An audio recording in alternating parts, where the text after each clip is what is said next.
নেতাজির আজাদিন ফৌজ ব্রিটিশদের সৈন্য ছিল এবং নেতাজি তার অপব্যবহার করেছেন। এই কথাটা আমি বলছি না, এই কথাটা বলছেন অনন্ত মহারাজ।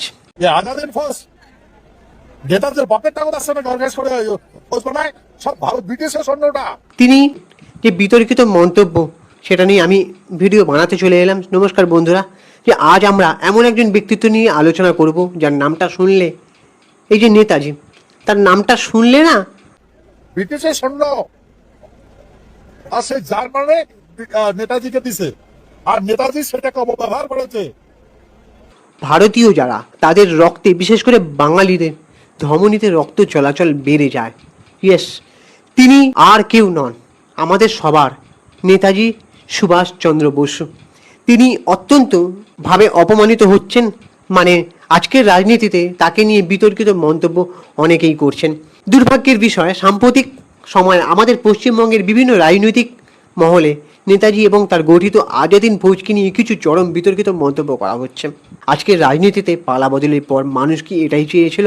একদিকে বিজেপি রাজ্যসভা সাংসদ শ্রমিক ভট্টাচার্য বাবু, তিনি শ্যামাপ্রসাদ মুখোপাধ্যায়ের ওপর অতীতের এক হামলার প্রসঙ্গ টেনে এনে নেতাজির তৎকালীন রাজনৈতিক অনুগামীদের গুন্ডা বাহিনী বলে উল্লেখ করেছিলেন, যা তীব্র বিতর্ক তৈরি হয়েছে। অন্যদিকে রাজবংশী নেতা তথা বিজেপির আর এক রাজ্যসভার সাংসদ অনন্ত মহারাজ দাবি করছেন যে আজাদিন ফৌজ নাকি আসলে ব্রিটিশদের সৈন্য ছিল এবং নেতাজি নাকি তার অপব্যবহার করেছেন। আজকের এই ভিডিওতে কোনো রাজনৈতিক পক্ষ না নিয়ে সম্পূর্ণ নিরপেক্ষভাবে ইতিহাসের পাতা উল্টে দেখব এই দাবিগুলো কতটা সত্য এবং আজকের রাজনীতিতে কেন বারবার নেতাজিকে টেনে আনা হচ্ছে।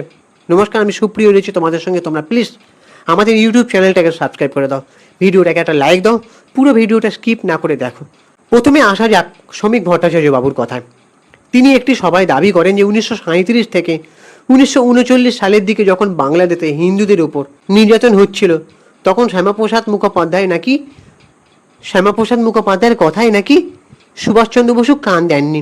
উল্টে তিনি দাবি করেন যে শ্যামাপ্রসাদ বাবু নতুন দল হিন্দু মহাসভা গড়লে নেতাজি তা অঙ্কুরেই বিনষ্ট করার কথা বলেছিলেন এবং মোহাম্মদ আলী পার্কে শ্যামাপ্রসাদ বাবুর ওপর পাথর ছোড়ার ঘটনায় নেতাজির অনুগামীদের গুন্ডা বলে ইঙ্গিত করেন।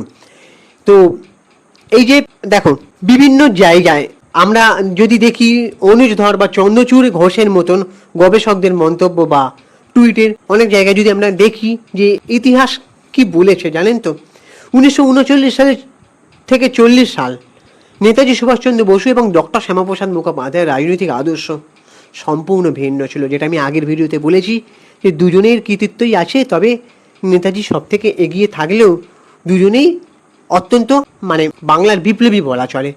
দুজনের মত ভিন্ন হতে পারে, কিন্তু দুজনেই কেউ কারোর থেকে অপমান বা অবমাননা এগুলো ডিজার্ভ করেন না আজকের রাজনীতিতে।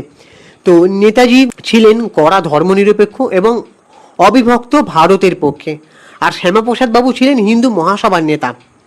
আদর্শগত লড়াইয়ে নেতাজি অবশ্যই হিন্দু মহাসভার তীব্র বিরোধিতা করেছিলেন, যাতে দেশের সাম্প্রদায়িক সম্প্রীতি নষ্ট না হয়। তিনি তার দিক থেকে কিন্তু একেবারেই ঠিক ছিলেন। কিন্তু তাই বলে নেতাজির তৎকালীন রাজনৈতিক সহযোদ্ধা যেমন হেমন্ত বসু বা নরেন্দ্রনাথ চক্রবর্তীদের মতো বিপ্লবীদের গুন্ডা বলা ঐতিহাসিক দৃষ্টিকোণ থেকে চরম অবমাননাকর। ঐতিহাসিক দৃষ্টিকোণ থেকে চরম অপমানও বলা চলে। স্বয়ং শ্যামাপ্রসাদ মুখোপাধ্যায় তার ব্যক্তিগত ডায়েরিতে লিখে গিয়েছেন যে ভারতের রাজনীতিতে সুভাষচন্দ্র বসুর চেয়ে যোগ্য ব্যক্তি আর কেউ ছিল না। ফলে একটি বিচ্ছিন্ন রাজনৈতিক সংঘাতের ইতিহাসকে টেনে এনে পুরো নেতাজির অনুগামীদের বা তার আদর্শকে খাটো করা কোনোভাবেই গ্রহণযোগ্য নয়। এবার আসি দ্বিতীয় বিতর্কে, অনন্ত মহারাজ, যেটাকে আরও চাঞ্চল্যকর বিতর্ক বলা হচ্ছে। সেটা হচ্ছে অনন্ত মহারাজ, যার আসল নাম হচ্ছে নগেন রায়। তিনি হলেন গ্রেটার কোচবিহার আন্দোলনের একজন অগ্রগণ্য রাজবংশী নেতা। তিনি দীর্ঘদিন ধরে উত্তরবঙ্গকে বা কোচবিহারকে একটি পৃথক রাজ্য বা কেন্দ্রশাসিত অঞ্চল করার দাবি জানিয়ে আসছেন। উত্তরবঙ্গের রাজবংশী ভোট ব্যাংকে নিজেদের পক্ষে টানতে 2023 সালে বিজেপি তাকে সম্মান জানিয়ে রাজ্যসভায় পাঠান। সেই অনন্ত মহারাজ সম্প্রতি দাবি করেছেন কি, যে আজাদিন ফৌজ নাকি ব্রিটিশদের সৈন্য ছিল এবং নেতাজি নাকি তার অপব্যবহার করেছেন। ইতিহাস সম্পর্কে সামান্যতম জ্ঞান যাদের আছে, সেই সামান্যতম জ্ঞান থাকা মানুষও এই কথা শুনে স্তম্ভিত হয়ে যাবেন।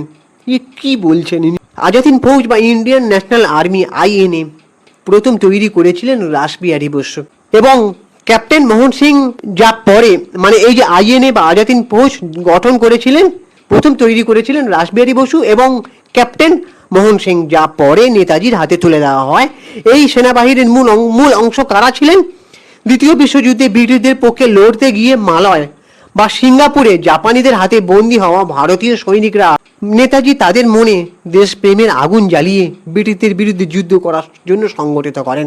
মানে বুঝতে পারছো নেতাজি কেমন মানুষ ছিলেন এবং কেমনভাবে দেশপ্রেম গড়ে মানুষদের মধ্যে দেশ মানে স্বাধীনতা বা পরাধীনতার হাত থেকে স্বাধীনতা এনে মানে পরাধীনতার হাত থেকে বাঁচাতে চেয়েছিলেন। ওই যে বললাম, এইখানে তথ্য পাচ্ছি যে এই যে সেনাবাহিনী এর অংশ কারা ছিলেন? দ্বিতীয় বিশ্বযুদ্ধে ব্রিটিশদের পক্ষে লড়তে গিয়ে মালয় বা সিঙ্গাপুরে জাপানিদের হাতে বন্দী হওয়া ভারতীয় সৈনিকরা। নেতাজি তাদের মনেই দেশপ্রেমের আগুন জ্বালিয়ে ব্রিটিশদের বিরুদ্ধে যুদ্ধ করার জন্য সংগঠিত করেন। যে সেনাবাহিনী ব্রিটিশ সাম্রাজ্যের ভিতটাকেই কাঁপিয়ে দিয়েছিল, কোহিমা এবং ইম্ফলের যুদ্ধে রক্তক্ষয়ী লড়াই করেছিল, তাকে ব্রিটিশের সৈন্য বলা চরম অজ্ঞতা ছাড়া আর কিচ্ছু নয়। দর্শক যারা আছো বা যারা এই ভিডিওটা দেখছো, তাদেরকে মনে করিয়ে দেওয়া দরকার বা বিভিন্ন ভারতবাসী বা বিভিন্ন বাঙালিরা এটা জানা দরকার যে নেতাজি কে ছিলেন। আর নেতাজি কে ছিলেন না এক বাক্যে সেটা বলা সম্ভব নয়। আমি মনে করি এটা আমার অটুট বিশ্বাস। অনেকে হয়তো এটা বিশ্বাস করেন বা নাও করেন। উনি ভগবানের আর এক রূপ। কারণ এইভাবে নিজেকে আত্মবলিদান করা এবং নিজের কোনো স্বার্থ না দেখে তিনি তো ব্রিটিশদের দেওয়া মোটা টাকা স্যালারির চাকরিই করতে পারতেন, তার পরিবারকে নিয়ে সুখে শান্তিতে বসবাস করতে পারতেন। বাকি কে কি ভালো আছে না আছে সেগুলো তিনি নাই খেয়াল রাখতে পারতেন। কিন্তু তিনি সেসব ছেড়ে তিনি প্রকৃত দেশ সেবাটাকে বেছে নিলেন। আর তখনকার দিনে এমন অনেক রাজনৈতিক ব্যক্তিত্বদের আমরা দেখেছি যে তারা ব্রিটিশদের দেওয়া মোটা টাকার মোটা অফারে প্রলোভন ছাড়তে পারেননি এবং দেশটাকে ভোগে পাঠানোর জন্য উঠে পড়ে লেগেছিলেন। তিনি কটকের এক ধনী পরিবারের সন্তান ছিলেন নেতাজি। তিনি যিনি 1920 সালে তৎকালীন বিশ্বের সবচেয়ে কঠিন পরীক্ষা ICS চতুর্থ স্থান নিয়ে পাশ করেছিলেন। ব্রিটিশ সরকারের দেওয়া বিলাসবহুল জীবন, মোটা মাইনের চাকরি এবং বড় পদের প্রলোভন তিনি হাসতে লাথি মেরে প্রত্যাখ্যান করেছিলেন, যেটা আজকের দিনে দাঁড়িয়ে বা তখনকার দিনের কোনো ব্যক্তি করতে পারেননি, যেটা নেতাজি করেছিলেন দেশের স্বাধীনতার জন্য শুধুমাত্র। সেখানে তখনকার দিনের অনেক নেতাই ব্রিটিশদের দেওয়া পথ বা সুযোগ সুবিধা নিতে পিছপা হননি, যেখানে নেতাজি দেশের জন্য দিনের পর দিন কারাবরণ করেছেন, গৃহবন্দী অবস্থা থেকে ছদ্মবেশে দেশ ত্যাগ করেছেন এবং সাবমেরিন করে এক মহাসমুদ্র থেকে অন্য মহাসমুদ্রে পাড়ি দিয়েছেন মৃত্যুর ঝুঁকি নিয়ে। এখন তোমরা অনেক হলিউড সিনেমায় দেখবে যে সাবমেরিন নিয়ে যে সিনেমাগুলো হয়, কিন্তু তখনকার দিনে আমাদের ভারতীয় বীর যোদ্ধা নেতাজি সুভাষচন্দ্র বসু সেই সাবমেরিন করে এক মহাসমুদ্র থেকে অন্য মহাসমুদ্রে পাড়ি দিয়েছিলেন তখনকার দিনে। মানে বিশ্বাস করা কঠিন যে নেতাজির মতন মানুষটা কি না করতে পারেন, কি প্রবলভাবে ঝুঁকি নিতে পারেন, সেই মানুষটাকে না দেখলে বা না শুনলে বিশ্বাস করা কঠিন। তাহলে প্রশ্ন যে আজকে কেন নেতাদের মুখে নেতাজিকে নিয়ে মন্তব্য শোনা যাচ্ছে, বিতর্কিত মন্তব্য, সেটার আসল কারণটা আপনারা শুনবেন না। কারণটা হলো ভোটের রাজনীতি এবং ইতিহাসকে নিজেদের মতন করে সাজানোর একটা চেষ্টা হতে পারে। কেন্দ্র সরকার তথা বিজেপি সরকার একদিকে দিল্লির কর্তব্য পথে নেতাজির বিশাল মূর্তি বসাচ্ছে, আন্দামানের দ্বীপের নাম নেতাজির নামে রাখছেন, অথচ তাদেরই দলের কিছু নেতা ভোট ব্যাংক বা আঞ্চলিক আবেগের রাজনীতি করতে গিয়ে নেতাজির অবদানকে খাটো করে ফেলছেন। এটা কি নিজের অজান্তে নাকি সবকিছু জেনে বুঝে? সেই প্রশ্নটা থেকে যায় আর এবং সেই সন্দেহের বীজ গোটা বাঙালির মনে থেকে যায়। বাঙালিরা চরম অসন্তোষ প্রকাশ করছেন। যখন কোনো নেতার কাছে নিজের সংকীর্ণ দলীয় বা আঞ্চলিক রাজনীতি দেশের জাতীয় নায়কদের থেকে বড় হয়ে যায়, তখনই এই ধরনের অনবিপরীত বিতর্ক তৈরি হয়। পরিশেষে আমি এটুকু বলবো, নেতাজি সুভাষচন্দ্র বসু কোনো নির্দিষ্ট দল বা কোনো নির্দিষ্ট মতাদর্শের সম্পত্তি নন যে সেই মানুষটাকে নিয়ে যা খুশি তাই বলা যায়। তিনি সমগ্র ভারতের গর্ব এবং ভারতের বাইরেও অনেক মানুষ অনেক দেশে এই মানুষটাকে নিয়ে স্যালুট করেন। আপনারা নেতাজিকে নিয়ে যারা রিসার্চ করেন বা যারা পড়াশোনা করেন তারা অনেকেই জানেন যে বিভিন্ন দেশে নেতাজিকে নিয়ে আরও কত ইতিহাস আছে। একটা দেশে, আমার নামটা এখন মনে পড়ছে না ঘটনাটা, আমি অনেকদিন আগে পড়েছিলাম, সেই দেশে এমন একটা কড়া নিয়ম আছে, সে বিদেশ আর্মি এবং কড়া প্রশাসন ক্ষমতা ছাড়া সেখানে পৌঁছানো যায় না, কিন্তু নেতাজি একটা প্রমাণ একজন পেয়েছিলেন। তার মানে কি নেতাজি সেখানে পৌঁছেছিলেন? মানে নেতাজি হচ্ছেন একটা চ্যাপ্টার।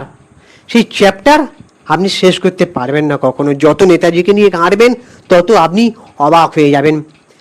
তো আমি বিভিন্ন ভিডিও বলে এসেছিলাম যে নেতাজিকে নিয়ে আলোচনা হোক, নেতাজিকে নিয়ে কোনো রহস্য পুরোপুরি সমাধান না হোক, কিন্তু আলোচনা হোক। কিন্তু এইভাবে বিতর্ক হবে, কেউ উল্টোপাল্টা মন্তব্য করে, সেটা বোধহয় আশা করিনি। এই যে ইতিহাসকে বিকৃত করার চেষ্টা এবং সস্তার রাজনীতির স্বার্থে নেতাজির মতো একজন মহামানবকে নিয়ে বিতর্ক তৈরি করা কোনোভাবেই সমর্থনযোগ্য নয়। ইতিহাস তার নিজস্ব গতিতে চলে, সে কখনো ধীর গতিতে চলে, সে কখনো দ্রুত গতিতে চলে, কখনো তার গতি কমিয়ে দেয়, গতি বন্ধ করে দেয়। কিন্তু বিভিন্নভাবে ইতিহাসের তথ্য প্রমাণের উপর ভিত্তি করে নেতাজি এবং তার আজাদিন ফৌজ ভারতের স্বাধীনতার অন্যতম প্রধান স্তম্ভ এবং কাণ্ডারি ছিল।